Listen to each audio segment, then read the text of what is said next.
We know who we are, but know not who we may be. Ophelia's words to Hamlet, albeit on the verge of a mental breakdown. But perhaps it was that mental breakdown that made her see clearer, because she touched on a principle that is fundamental to each and every single one of us. I hope we know who we are now. But we've got no clue who we're going to be, which is why you should never let anybody tell you what you can and cannot do. But there is one thing we do know, and we're heading towards it at a lightning rate. It's the universal constant, the one thing humanity wishes to, but can never control. Ladies and gentlemen, we are all going to die. And I can't get over that. Growing up, I've never been religious. So for me, there's no heaven, hell, moksha, eternal salvation. Death is the end, and I just have to face that. But actually, I think being religious doesn't make it any easier.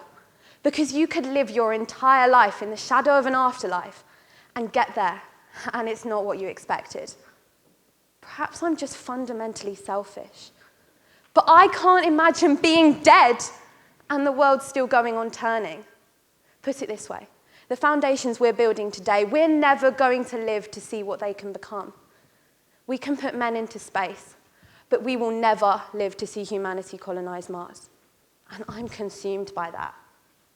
But actually, thinking about it, it's my fear of death that makes me stronger, because through it, I've realized that we shouldn't allow ourselves to be limited by our own mortality.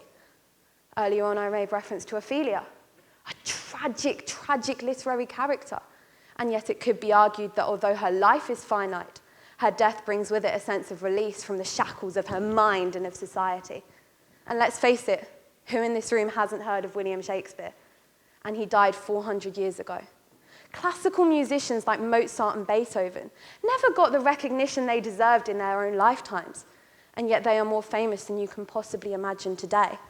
And on a more personal note, one of my all-time favorite artists, David Bowie, I would never have got into his music if it wasn't for my grief-stricken mother playing him continuously in the car after he died. And yet I still see people sit back and do nothing with their lives. But the harsh reality is, if you live a nobody, you will die a nobody.